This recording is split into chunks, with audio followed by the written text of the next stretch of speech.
सर्वेभ्यः नमो नमः। आज की कक्षा में आप सभी का बहुत बहुत स्वागत है। मैं सुदर्शन जैन, माध्यमिक शिक्षक, शासकीय हाई स्कूल डुंगासरा सागर। आज मैं आपके लिए संधि के बारे में पढ़ाऊंगा कि संधि किसे कहते हैं और उसके कितने भेद होते हैं। चलिए तो प्रारंभ करते हैं। संधि प्रकरण अर्थात संधि प्रकरण के बारे में आज हम चर्चा करेंगे। सर्वप्रथम किसी भी चीज को अगर हमें समझना है तो हमें उसकी परिभाषा की ओर जाना पड़ता है। तो सर्वप्रथम हम संधि की परिभाषा देखेंगे। संधि किसे कहते हैं? वर्णयो वर्णानाम व मेलनम संधि। वर्णयो द्विवचन का है तो दो वर्णों का या वर्णानाम बहुत सारे वर्णों का, व मतलब अथवा, दो अथवा दो से अधिक वर्णों के मेल को संधि कहते हैं। संधि किसे कहते हैं? दो या दो से अधिक वर्णों के मेल को संधि कहते हैं। परिभाषा, दूसरी परिभाषा देखते हैं। वर्ण द्वयस्य सम्मेलनेन यत् स्वाभाविकं परिवर्तनं भवति तदेव संधि। वर्ण द्वयस्य सम्मेलनेन, दो वर्णों के सम्मेलन से या मिलने से, यत् स्वाभाविकं परिवर्तनम भवति, जो स्वाभाविक परिवर्तन होता है, तदेव संधि, उसे ही संधि कहते हैं। ठीक है, तो वर्णयो वर्णानाम, पहले तो समझ लें वर्ण क्या है। वर्ण मतलब दो, वर्ण मतलब होता है अक्षर। वर्ण मतलब कोई एक अक्षर। अब वर्णानाम दो या दो से अधिक वर्णों के मेल को, ठीक है ना। तो वर्ण मतलब कोई एक अक्षर हो गया, जैसे इधर हमने लिख दिया रा, ठीक है। तो दो या दो से अधिक वर्णों के मेल को संधि कहते हैं। ठीक है, तो दो शब्द, दो वर्ण और शब्द, वर्ण समझ लें और शब्द समझ लें। वर्ण मतलब अक्षर और शब्द मतलब बहुत सारे, दो या दो से अधिक वर्णों के समूह को शब्द कहते हैं। ठीक है, वर्ण किसे कहते हैं? अक्षर, कोई एक अक्षर, अक्षर एक, ठीक है। और शब्द या पद, शब्द या पद किसे कहते हैं? अधिक, दो या दो से अधिक, दो या दो से अधिक वर्ण, दो या दो से अधिक वर्ण को क्या कहते हैं? हम शब्द कहते हैं। ठीक है, तो इतना हमको समझ में आ गया। संधि क्या है? दो या दो से अधिक वर्णों के मेल को संधि कहते हैं। अब हम देखें संधि के भेद। मुख्य रूप से अगर कोई चीज समझनी है तो हमें उसके परिभाषा और उसके भेदों को जानना बहुत आवश्यक है। तो संधि के कितने भेद हैं? संधि जो मुख्य रूप से है उसके तीन भेद हैं। संधि के कितने भेद हैं? तीन भेद हैं। स्वर, व्यंजन और विसर्ग।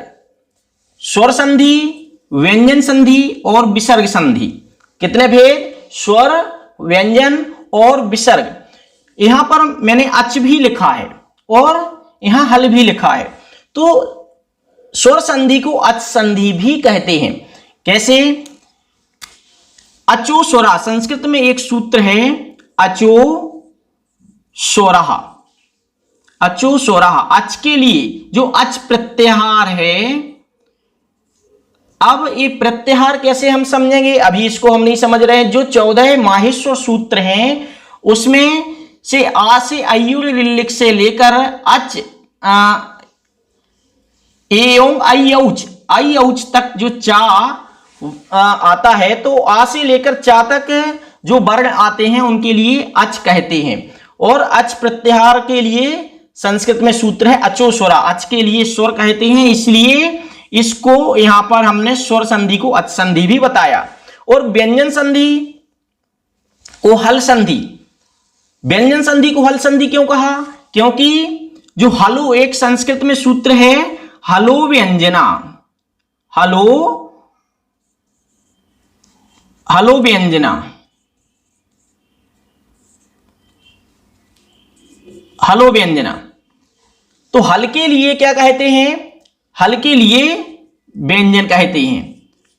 तो हल के लिए क्या कहते हैं? व्यंजन, इसलिए यहां पर हमने व्यंजन भी लिख दिया। और विसर्ग, विसर्ग मतलब जो विसर्ग के पहले या बाद में जो स्वर या व्यंजन का मेल होता है या मिलाप होता है, तो उसमें जो विकृति या उसमें जो समझो विकार उत्पन्न होता है, उसका नाम विसर्ग संधि है। ठीक है, तो आज हमने क्या समझ रहे हैं? स्वर, व्यंजन और विसर्ग संधि के 3 भेद हैं।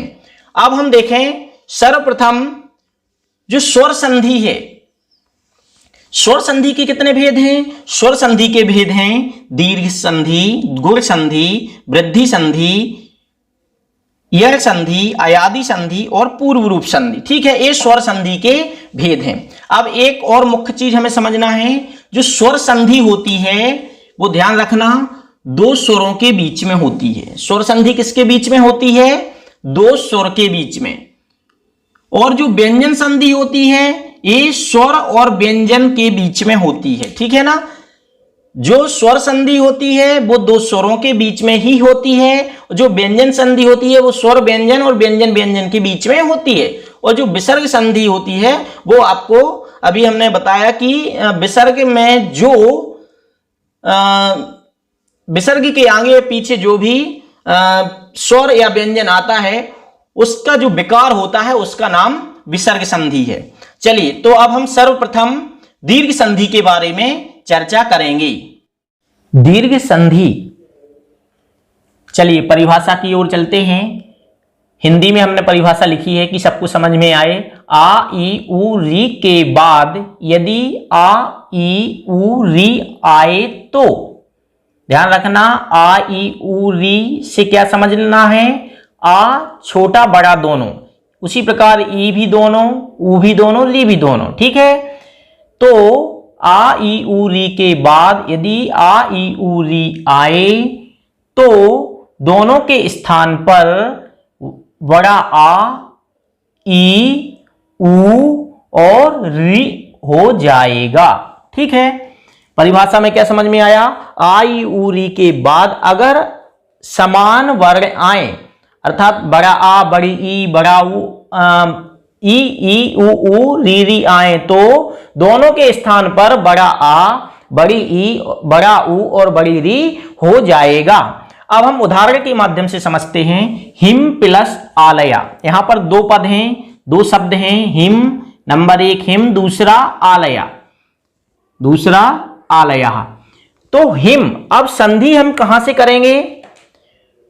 जो जहां से चीज टूटी है हम अगर वहीं से उसको जोड़ने की कोशिश करेंगे तो निश्चित ही वह जुड़ जाएगी। जैसे हमारा हाथ फ्रैक्चर हुआ, तो हमारा हाथ फ्रैक्चर कहां से, जहां से हुआ है ना, डॉक्टर वहीं से जोड़ने की कोशिश करेगा, वहीं से जोड़ेगा तो वह हाथ ठीक हो पाएगा, अन्यथा वह हाथ ठीक है नहीं हो पाएगा। तो आज हम यही समझेंगे कि शब्द जहां से टूटा है हमको उसको वहां से जोड़ने की कोशिश करनी है। तो हिम, जितने भी पहले देखें, जितने भी व्यंजन होते हैं वो स्वर की सहायता से ही पूरे होते हैं, बिना स्वर के कोई व्यंजन पूर्ण नहीं होता। तो अब हम देखें मां, मां में क्या छुपा हुआ है? आ। अगर मां में आ नहीं छुपा होता तो मां कैसे होता? ऐसे। और यहां पर कैसा है? मां पूरा है, इसलिए यहां पर आ छुपा हुआ है। तो इसमें से क्या निकाला हमने? आ निकाल दिया। और इधर से क्या ले लिया हमने?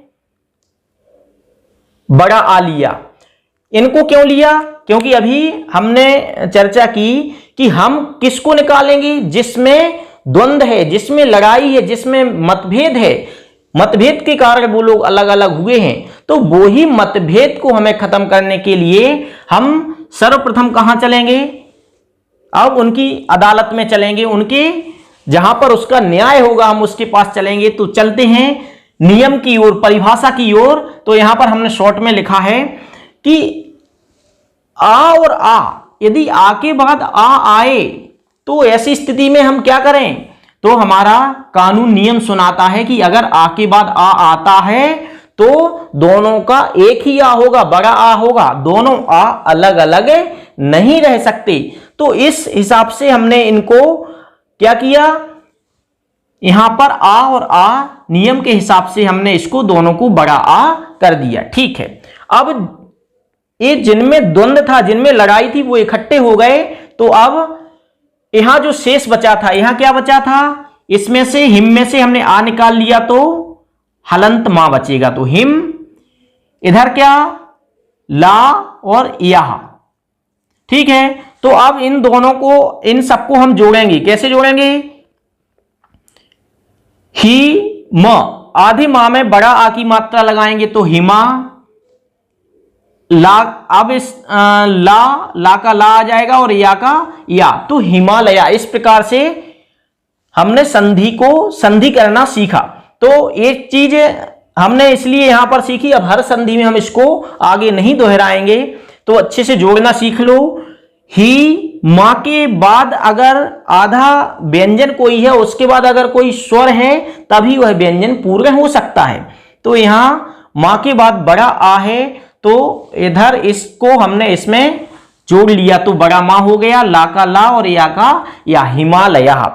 इस प्रकार ये हमने परिभाषा के माध्यम से, उदाहरण के माध्यम से स्पष्ट किया। अब हम चलते हैं आ, ई, उ और री, इनके उदाहरणों को भी, एक एक उदाहरण को हम देखेंगे। महा प्लस आत्मा, यहां भी वही कंडीशन है। यहां क्या है अंत में, यहां पर है बड़ा आ और फिर बड़ा आ। बड़ा आ के बाद यहां पर हमने बताया कि आपको दोनों ही लगाना है, छोटा बड़ा दोनों समझना है। तो आ के बाद अगर आ आया तो दोनों का क्या होना है, बड़ा आ हो जाना है। तो अब इसमें से क्या बचेगा शेष, मह, मह प्लस आ और प्लस तमा, क्योंकि बड़ा आ इसका हमने निकाल लिया था, दोनों की बड़ा आ निकाल के क्या बन गया, इन दोनों का बड़ा आ बन गया। अब इसको जोड़ दो, मां का मां, आधे हा में बड़ा आ की मात्रा, महा तमा। इस प्रकार ये दीर्घ संधि बनी। उसी प्रकार ई के बाद अगर ई आए तो दोनों के स्थान पर बड़ी ई हो जाएगा। इधर अंत में क्या है, ई, और इधर बड़ी ई। अब इन दोनों को हम जोड़ेंगे तो क्या बन जाएगी, दोनों को जोड़ेंगे तो बड़ी ई बन जाएगी। अब शेष गिर, क्या बचेगा, गिर, ई और स, इसको जोड़ देंगे तो गिरीशः बन जाएगा। उसी प्रकार उ को विष्णु, विष्णु प्लस उदय, तो यहां पर अंत में क्या है, उ, और उसके बाद उ। अब इनको दोनों को जोड़ेंगे तो क्या होगा, सूत्र क्या कह रहा है, नियम क्या कह रहा है, ई के बाद उ के बाद अगर उ आए तो दोनों को क्या होना है, बड़ा उ होना है। अब जो शेष बचा वो उसको इधर लिख दो, विष्णु, विष्णु प्लस उ और दय। अब इसको जोड़ने से क्या बनेगा, विष्णुदय। ठीक है, इस प्रकार ये हमने उ का उदाहरण और री का उदाहरण भी, होत्री प्लस रकारा, उसी प्रकार यहां पर भी करना है। इधर की री निकाली और इधर की री निकाली, नियम पर गए। नियम क्या बोल रहा है, दोनों का बड़ी री कर दो। तो विष्णु, सॉरी, होत्र, होत प्लस कार, री प्लस कार बराबर होत्रिकारा, होत्रिकारा। इस प्रकार ये हमें समझना है। ठीक है, तो क्या समझा अभी हमने इसमें कि अगर स्वर के बाद सवर्ण स्वर आए, अर्थात वो ही स्वर आए, तो दोनों के स्थान पर क्या हो जाएगा, दीर्घ हो जाएगा। और यहां पर हमें मात्राओं से भी संधि समझनी है। बड़े या की मात्रा मिले, बड़ी ई, बड़ा ऊ और बड़ी री की मात्रा मिले तो हमें दीर्घ संधि समझनी है। अब चलते हैं हम गुण संधि की ओर। गुण संधि किसे कहते हैं, परिभाषा देखें। आ अथवा आ के बाद यदि ई, उ, री आए तो दोनों के स्थान पर ए, ओ, अर, अल हो जाएगा। ठीक है, तो यहां पर हमने संक्षिप्त में लिखा है कि आ या बड़ा आ के बाद अगर ई ऊ री लिरी आए तो ये निशान लगाया कि इन दोनों के स्थान पर, किनके स्थान पर, इन दोनों के स्थान पर आ और ई, इन दोनों के स्थान पर क्या हो जाएगा, ए ओ अर अल हो जाएगा। ठीक है। और मात्राओं से भी हम गुण संधि की कैसे पहचान कर सकते हैं, अगर हमें ए ओ और अर अर्थात रकार ऊपर मिले और बीच में आधा ला मिले तो भी हम गुण संधि समझ सकते हैं। अब यहां पर उदाहरण के माध्यम से स्पष्ट करते हैं। महा प्लस इंद्र, यहां पर अंत में आ है और इधर ई है, तो आ के बाद अगर ई आता है, आ के बाद अगर ई आए तो दोनों के स्थान पर क्या होना है, ए होना है। ठीक है। अब यहां जो शेष बचा है तो उसको यहां पर लिखो और जो यहां शेष बचा है उसको यहां लिख दीजिए। अब इसको जोड़ो, आ के बाद ई आया तो हमने आ के बाद ई आई तो ए कर दिया, तो मां और आधे हा में एक ही मात्रा लगाएंगे तो हे आधा ना और द्रा महेंद्र। और इसमें बताया अभी तक इस मात्राओं के माध्यम से कैसे पहचाने, तो ये लगी है एक ही मात्रा। ठीक है। तो उसी प्रकार यहां पर नर प्लस इंद्र, तो यहां पर क्या निकालना है हमको, आ निकाला और इधर ई निकाला और जो शेष बचा उसको हमने इधर लिख दिया नर, आ और ई निकाला, क्या निकाला, आ और ई, आ निकाला और ई निकाला। अब सूत्र क्या कह रहा है कि आ के बाद अगर ई आए तो ए होना है, तो इधर आ और ई का क्या हो गया, ए हो गया। अब जो शेष बचा वो लिखो, क्या बचा शेष, नर, नर हलंत। ठीक है। और इधर इंद्र नद्र, तो इसको जोड़ दो, ना का ना, आधे रा में एक ही मात्रा ए और नरेंद्र। इसी प्रकार महा प्लस उत्सव, यहां अंत में आ है और बाद में ऊ, इन दोनों को आ के बाद अगर ऊ आएगा तो क्या हो जाएगा, दोनों के स्थान पर ओ हो जाएगा। अब क्या शेष बचा, मह, ओ और तसव, इसको जोड़ दीजिए तो क्या हो जाएगा, महोत्सव। उसी प्रकार महा प्लस ऋषि, यहां भी अंत में आ और इधर री, सूत्र नियम क्या कह रहा है, आ के बाद अगर री आएगा तो दोनों के स्थान पर क्या हो जाएगा, आर हो जाएगा। अब यहां जो शेष बचा है वो इसको यहां पर लिख दो, मह और इधर सी आ जाएगा। अब इसको जोड़िए, मां का मां, आधे हा में आधे हा के बाद आ है तो पूरा हा।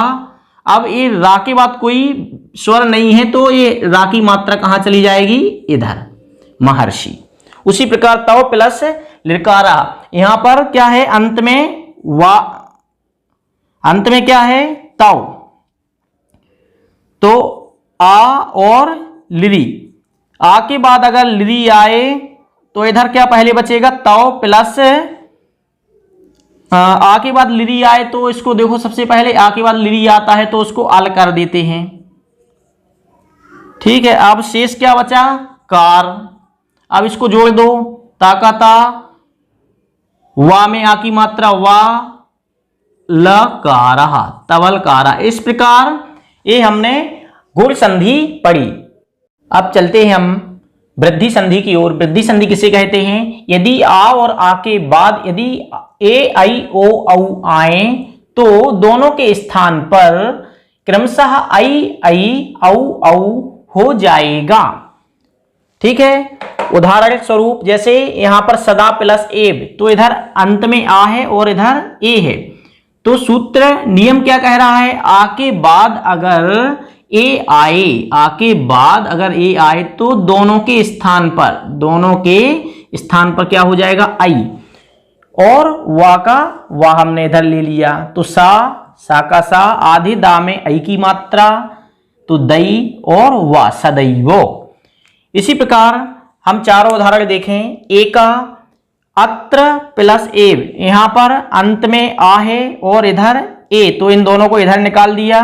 अब शेष जो बचा अत्र हलंत और वा, ए ले लिया। अब नियम क्या कह रहा है, आ के बाद अगर ए आए तो आई हो जाएगा, इन दोनों को जोड़ दो, आ त्रा में आई की मात्रा त्रयी वा।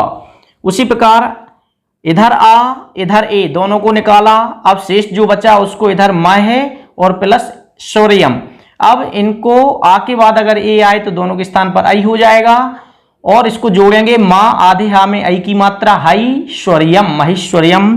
उसी प्रकार ओ, तो यहां पर आ और ओ, आ के बाद अगर ओ आए, आ के बाद अगर ओ आता है तो दोनों के स्थान पर औ हो जाएगा। तो यहां पर शेष जो बचा उसको लिख दो गंग और घा। अब इसको जोड़ दो, आ के बाद अगर ओ आए तो औ हो जाएगा, तो गंग घा। अब इसके बाद औ महा, तो इधर आ है और इधर औ है, आ के बाद अगर औ हो, आ के बाद अगर औ हो तो दोनों के स्थान पर क्या हो जाएगा, औ हो जाएगा। तो यहां पर हमने औ लिख दिया, आ के बाद अगर औ आया तो औ हो जाएगा। और जो शेष बचा म है, औ म है और सधी,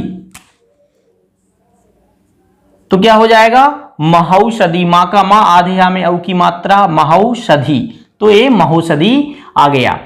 यण संधि की परिभाषा क्या है, इका यणा स्यात् अचि परे। संस्कृत में एक सूत्र है इको यणचि, इक को यण स्यात्, एक का यण हो जाता है अच के परे होने पर। उसको मैं संक्षिप्त में समझाता हूं। यदि ई उ री लिरी के बाद कोई भी असमान स्वर आए तो ई उ री लिरी पहले आए, इसके बाद कोई भी असमान स्वर आए तो क्रमशः ए या वा र ला हो जाएगा। असमान स्वर में कोई परिवर्तन नहीं होगा।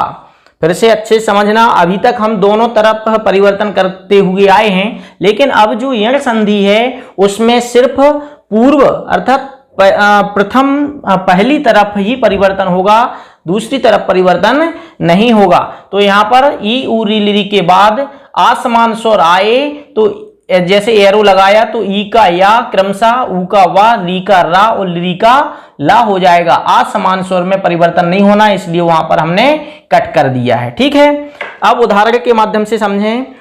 जैसे अति प्लस अंत, यहां पर एक उदाहरण है अति प्लस अंत। इधर अंत में ई है और बाद में आ है, असमान स्वर है। ठीक है, असमान स्वर मतलब सेम इसी जैसा स्वर नहीं होना चाहिए, जो इसके अंत में आए उस जैसा स्वर नहीं होना चाहिए, उसे कहते हैं असमान स्वर। तो 13 प्रकार की स्वर में और कोई भी स्वर आ जाए, सिर्फ जो यहां पर ई निकला है, ई के सामने ई नहीं होना चाहिए। तो इति प्लस अंत, तो यहां से हमने ई निकाला। अब जो शेष बचा है अत, या और अत, इधर अत और इधर अंत। अब हमने क्या किया, सूत्र क्या कह रहा है, ई के बाद अगर असमान स्वर आए, ठीक है, ई के बाद आ गया तो ई का क्या होना है, या हो जाना है। तो ई का हमने क्या कर दिया, या। अब तो असमान स्वर में परिवर्तन होना नहीं था, तो अब जोड़ना है बस आ, आधे ता के बाद या है तो आधा ता आधा ही रहेगा, क्योंकि स्वर होता तो वह पूरा हो सकता था। तो अत या में आ जुड़ जाएगा, या में आ जुड़ जाएगा तो या पूरा हो जाएगा, और ना ता अत्यंत। उसी प्रकार उदाहरणों के माध्यम से ई का उदाहरण देखें। यहां पर ई का क्या कर दिया हमने, या कर दिया। अब जो शेष बचा ये लिखा इत्यलम। उसी प्रकार इधर जो ऊ है, ऊ के बाद असमान स्वर यहां पर औषधि है, औ है, तो ऊ का ऊ निकाल दिया हमने। शेष जो बचा मध और इधर औषधि, इसको जोड़ दो। माँ का माँ आधे धा में, आधे धा के बाद कोई स्वर नहीं होने के कारण आधा धा आधा रहेगा। बा में औ की मात्रा लगाओ तो वौ सधी, मध्वौषधि। उसी प्रकार पितृ प्लस ऋणम, यहां पर री निकाली हमने। अब जो शेष बचा उसको पित्त, और जो आदेश को यहां पर आदेश हमने कर दिया। अब इसको री का क्या हो जाना है, रा हो जाना है। अब इन दोनों को जोड़, इन तीनों को जोड़ देना है। पित्त आधे ता के बाद अगर रा आए, ध्यान रखना, तो इनका त्रा बन जाता है। तो आधा त्रा इधर बन गया, क्या बना, आधा त्रा। अब इसको जोड़ देना है। पित त्रा, त्रा में आ तो बड़ा त्रा हो जाएगा पित्रादेश। उसी प्रकार लिर प्लस आकृति, तो यहां पर अंत में जो प्रथम लिरी शब्द है, लिरी का सूत्र क्या कह रहा है, लिरी का क्या हो जाना है, ला हो जाना है। तो कुछ नहीं होना इसमें, इसका लिरी का ला हो गया और आकृति लाकृति बना। अयादि संधि की परिभाषा देखते हैं। ए आई ओ औ के बाद कोई भी आसमान स्वर आए तो क्रमशः आय आय अब आव हो जाएगा और आसमान स्वर में कोई परिवर्तन नहीं होगा। तो यहां पर समझ लीजिए, ए आई ओ औ के बाद कोई भी असमान स्वर आए तो ए का आए, आई का आय, ओ का अब, औ का आव हो जाएगा। असमान स्वर में किसी भी प्रकार का परिवर्तन नहीं होना है। तो यहां पर उदाहरण के माध्यम से समझ लीजिए। ए का उदाहरण यहां पर ने प्लस अन, तो यहां पर अंत में क्या है, ए है, तो ए का क्या होना है, आय हो जाना है, और जो शेष बचा आधा ना आए अन नयनहा। उसी प्रकार गई प्लस अकहा, यहां पर आई आ जाएगा, आई का आय हो गया, जो शेष बचा उसको आधा गा और अकहा इधर, तो इसको जोड़ देंगे, आधे गा में आय और फिर अकहा, तो गाय कहा हो गया।